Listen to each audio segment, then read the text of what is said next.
Räägime nüüd ka natukene Aspneti enda arhitektuurist ehk kuidas Aspnet karukõhus töötab. Ja see on selline tehnilisem ja natukene keerulisem arutelu ja seda me otseselt kuidagi nüüd oma koodis ise ei kasuta, juhul kui just midagi väga müstilist teha ei taha või midagi väga nagu ägedat. Aga aru peab sellest saama, sest meil on seda aeg-ajalt vaja konfigureerida. Ja päriselt on seda päris elus ikkagi vahest ka aeg-ajalt vaja kirjutada. Sellest kõigest, millest me siin räägime, mina kirjutasin kunagi distributed ledgeri selle abil valmis, ehk siis sellise Bitcoini-laadse mehhanismi, mis siis pidas raamatupidamist või sellist teile raamatupidamine ledgerit ehk nii-öelda tegi üksteise järgi kandeid, mis siis üks kanne sõltus järgmisest, kus midagi sai vahelt välja võtta ja seda siis omakorda jagati vist 20 või 30 erineva hosti vahel laiali ja peegeldati, tehti kõike muud, ehk siis sellist Bitcoini. Samamoodi on näiteks meie proxy, mida me siin kursusel kasutame, kirjutatud siinseid predikaate kasutades või need predikaadi funktsioone, ehk siis map-when ja kõik muud taolised asjad. Et siis kes siis märkas, võib-olla kõik ei ole märganud, kui me esimest korda hakkasime tunnis oma proxy't kasutama, siis teatud lehed ei töötanud, ehk ei töötanud need lehed, mis olid ka olemas admini keskkonnas. Ja selleks siis tuli vastavalt seda pipeline'i konfigureerida, et proxy saaks aru, mis asjad on tema enda lehed ja mis asjad on siis välise proxytava hosti lehed. Ehk tegelikult ikkagi päriselt aeg-ajalt käigus. Ja millest siis jutt käib, ehk siis kõik asjad siis Aspnet Core'is ja üldse kõikides moodsates veebi backendides käivad siis läbi asja, mille nimi on pipeline. Ehk siis iga päring, mis teile sisse tuleb, voolab siis läbi sellise torujuhtme. Torujuhe koosneb moodulitest, nimetaks siis middleware komponentideks või vahe, ma ei tea, mis eesti keeles oleks, vahetarkvara. Vahetükkidest, mis siis produtseerivad üksteise järgi või nii-öelda kõigepealt siis üksteise järgi protsessivad teie requesti ja kui see ahel on jõudnud kõige lõpuni, siis keerab see ring ennast tagurpidi tagasi ja hakkab tagasi tulema ja selle käigus siis pannakse kokku vastus. Ja iga siis see moodul, mis selles pipeline'is, selles pikas ahelas on, saab siis midagi teha nii selle sisse tuleva requestiga kui ka siis välja mineva vastusega. Ja see pipeline saab siis teha igasuguseid ka trikke, ehk ta saab siis short circuit'id teha, ehk siis nii-öelda lühist tekitada, ütelda, et ma ei taha seda päringut edasi saata, anname kohe vastuse tagasi. Näiteks kui küsitakse mingit staatilist faili, siis ei ole mõtlet kogu teekonda läbi käia, kui see fail meil kohe olemas on. Ja samamoodi on seal oluline siis järjekord, ehk siis request käib läbi pipeline'i selles järjekorras, mismoodi see pipeline on alguses konstrueeritud. Ja tänu sellele peavad siis seal tükid olema ahelasse üksteise taha pandud õiges järjekorras. Millal juhtub autentimine, millal mingid vead kinni püütakse, kuidas üldse otsustatakse, milline kontroller täpselt ja milline action sellest kontrollerist tööle läheb ja miks see järjekord siis nagu oluline on. Ja omakorda siis selle ahela kõige lõpus on siis MVC, ehk siis päriselt kontrolleri osa ja controlleris actioni osa, kus on omakorda terve rida igasuguseid tegevusi. Model tuleb bindida, data tuleb actionile anda, view tuleb välja kutsuda, view tuleb tagastada, mudelit tuleb valideerida, ehk seal siis on omakorda selline MVC sisemine pipeline, mida siis kutsutakse filtriteks. Ehk iseenesest nagu siis mingist otsest MVC pipeline. Ja mida meil siis vaja sellest enam-vähem teada on siis baaskontseptsioonid suures pildis, et aimata, kust mingid vead võiksid tekkida või miks midagi kuidagi peaks olema tehtud. Ehk siis middleware on siis sellised tükid koodi, autentimine, autoriseerimine, staatilised failid, CORS, HTTP request, mis iganes, need on nagu üsna palju erinevaid, kus siis kõigepealt läheb meie päring läbi. Ja iga kord, kui te midagi olete ära teinud, ütlete next, selle antakse kontrolli järgmisele ja lõpuks viimane siis keerab nii-öelda ringi otsa tagasi ja hakkab siis tegema vastust kokku panema.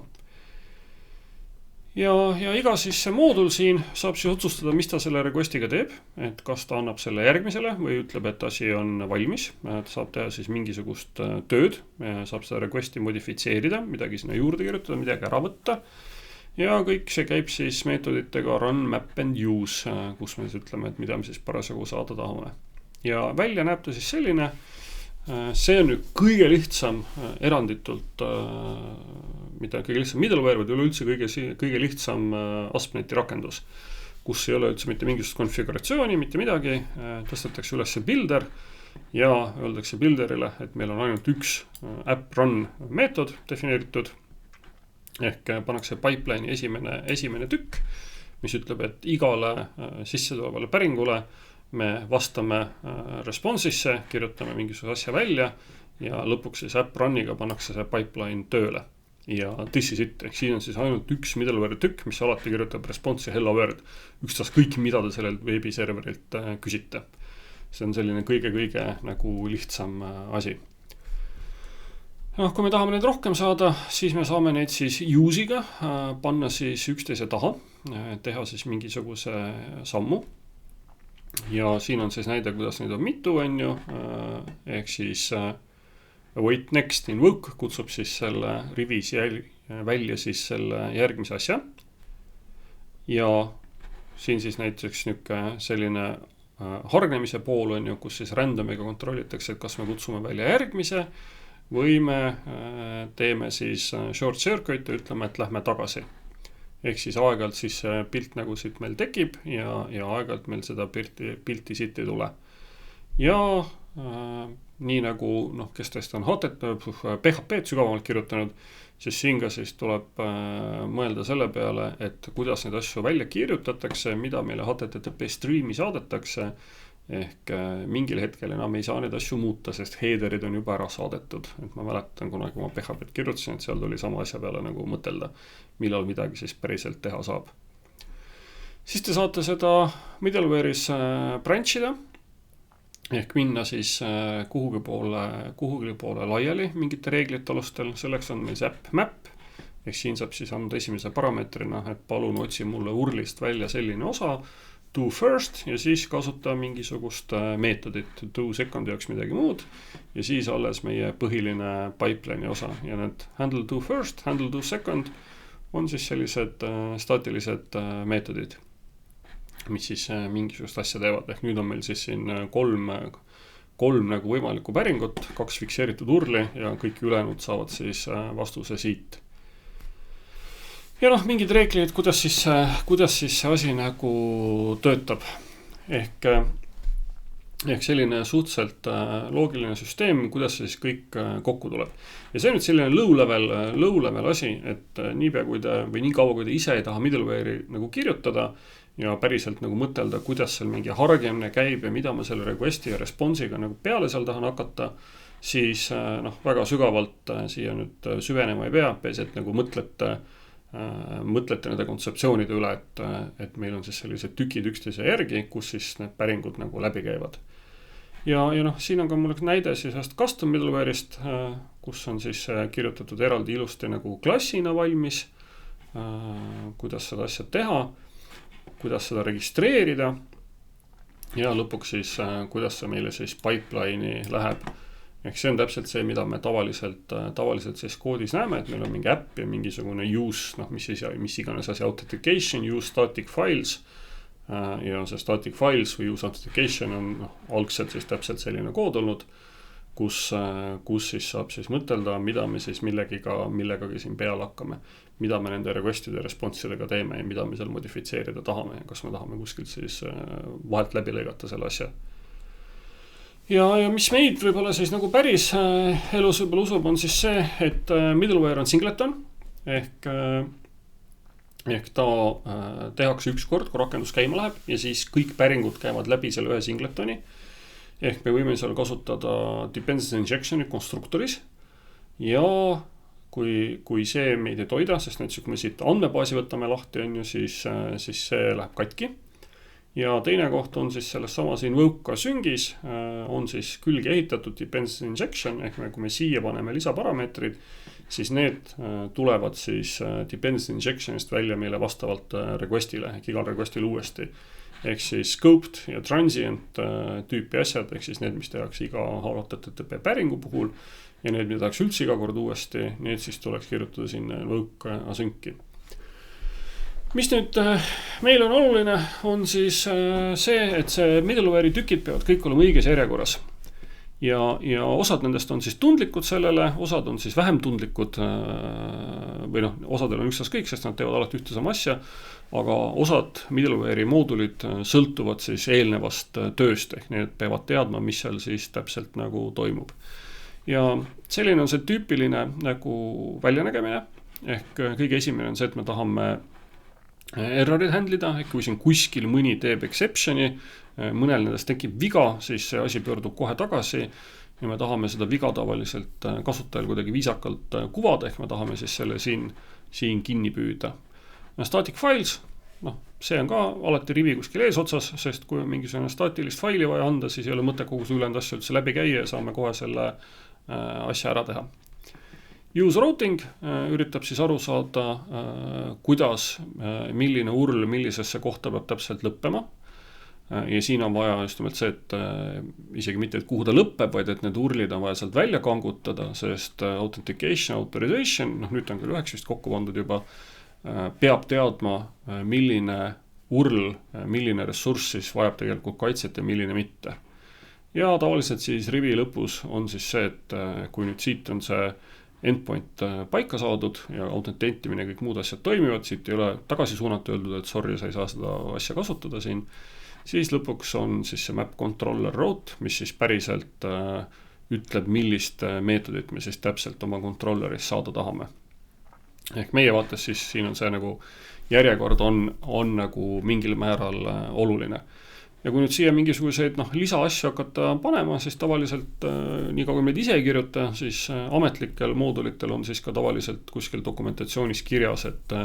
kus ta selles rivis siin umbes olla võiks või mis nõuded tal on, et kas ta peab olema enne midagi või peale mingisugust teist moodulit. Ja kui me vaatame siis seda MVC poole pealt, siis see on siis see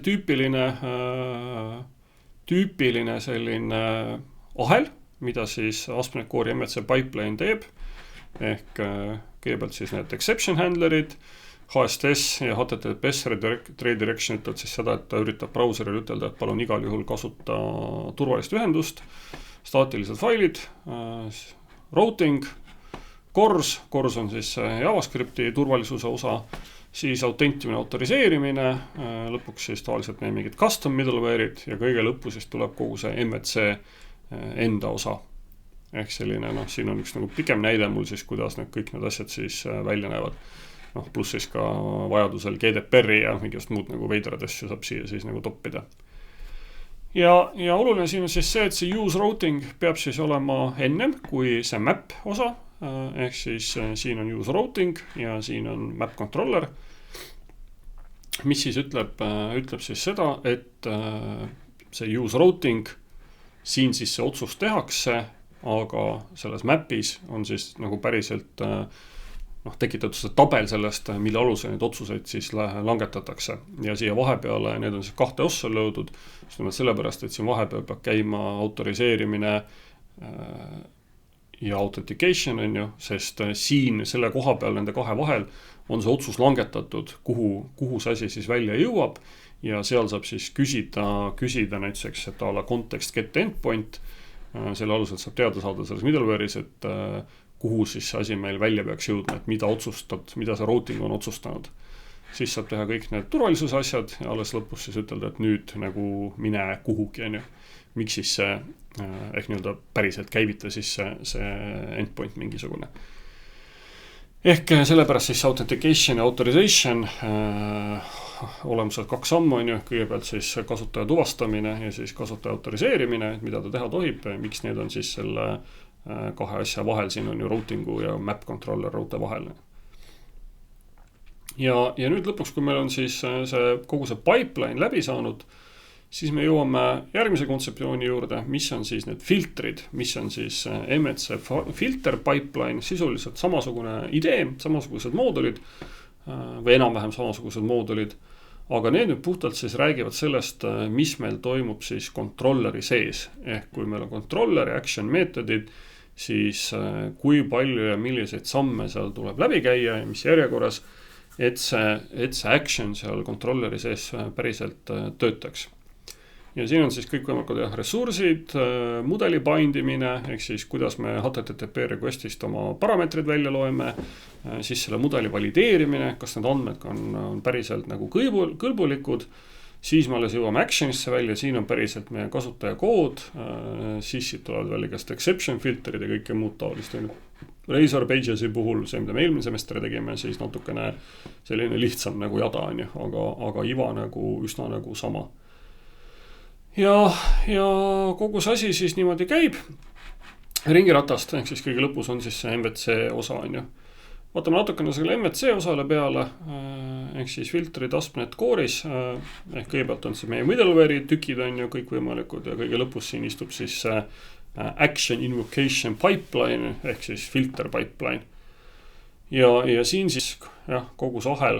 näeb siis välja umbes selline, request tuleb sisse ja jookseb siis ka samamoodi läbi nende moodulite nagu erinevates etappides, kus siis üritatakse midagi kinni püüda, midagi parandada, midagi kogu selles asjas teha, view'd kokku panna ja kõike muud on ju. Ja siia me nüüd väga pikalt ei süvene, et sellest võite lihtsalt silmad üle lasta, et oluline on siis see põhimõte, et te saate siis siia igasuguseid asju siis vahele kirjutada, ehk siis jällegi autoriseerimist siin näppida, kas ja mida siis klient siin tegelikult päriselt midagi teha tohib ja kõike muud taolist ressursid, actionid, endpointid, mida muud iganes on ju. Ja võib-olla kõige huvitavam siit on see tabel tegelikult, millal siis midagi kasutada ja võib-olla see kõige esimene osa siit on ju, ehk siis mis on teie scope, ehk kas see puudutab siis igat HTTP requesti, mis te nagu süsteemist läbi käib, siis ta on middleware, mida tahate kirjutada ja kui see puudutab ainult seda, mida siis kuskil actionis tehakse, siis see käib filtrite alla. Ja siit, kes nüüd viitsib sellised nagu läbi lugeda ja rohkem hoolikamad näited vaadata, siis need filtrid saab kirjutada ka veel mitut moodi, et kas nad on globaalsed filtrid või nad on ainult tõesti rakendatavad mingisuguse atribuudiga, et ainult selles ühes controlleris või ainult selles ühes actionis on see filter siis sellesse MVC nagu pipeline'i controlleri koha pealt siis vahele lülitatud. Ja vastavalt siis filtris on siis need detailsuse aste palju suurem, ehk te näete igasuguseid requeste, mudeleid, parameetreid, kõike muud taolist on ju. Middleware'i puhul pole teil õrna aimugi, kus seal lõpus siis midagi juhtuma nagu hakkab on ju. Ehk siis selline klassikaline nagu vahe nendel asjadel. Siis veel kord sama joonise põhjal, mis järjekorras need filtrid käivad, siis neid saab tõesti panna kirja nagu mitmes erinevas kontekstis on ju, ehk siis kas nad on globaalsed, kas nad on controlleri tasemel või nad on siis ühe action'i, ühe konkreetse nagu meetodi tasemel. Siin on kõigepealt nagu koodi näiteid, sellesse ei tasu väga pikalt nagu ennem süveneda, kui need teil päriselt vaja on. Oluline on siis need põhimõtted, et kõik see asi on üks pipeline, kõigepealt siis see globaalne pipeline, kus saab siis igale poole oma tükke vahele kirjutada ja kus see järjekord on oluline ja lõpuks, kui me jõuame controllerisse, siis controllerist teine samasugune pipeline, kus siis saab kõike seda veel kord nagu detailsemal tasemel teha siis controlleri vaatest. Natukene juttu siin sellest, et need on kahte eri tüüpi, kuhu neid siis täpselt injectitakse ja kuidas neid injectitakse, on siis nii-öelda filtrid ja atribuudid. Jällegi, lugege hoolikalt läbi, kui te tahate, väga põhjalikult, mul on mõned näited siia kirjutatud, väga põhjalikult ma sellesse siin teiega minema parasjagu ei hakka, ehk pigem vaadake seda siis, kui teil seda päriselt vaja on, ehk siis kõik võimalikult, kuidas siin dependency injection'it teha, kuidas sellega mingeid veidreid asju teha. Ma olen siin erinevatel aastatel ka mingid näiteid läbi kirjutanud aeg-ajalt klassis, kui on aega üle jäänud, alla näiteks kuidas korjata ropud sõnad välja kuskilt päringust ja kuidas andmeid käigu pealt muuta ja kõike muud, mida siis sellega teha saab. Ja laske ka silmad siit küsimustest vastustest üle, et siin on sellised üldisemad küsimused, et sellest põhimõttest aru saada, miks ja kuidas need asju tehakse ja kuhu siis vajadusel minna detaile otsima ja kuhu endale käed sinna koodi vahele toppida.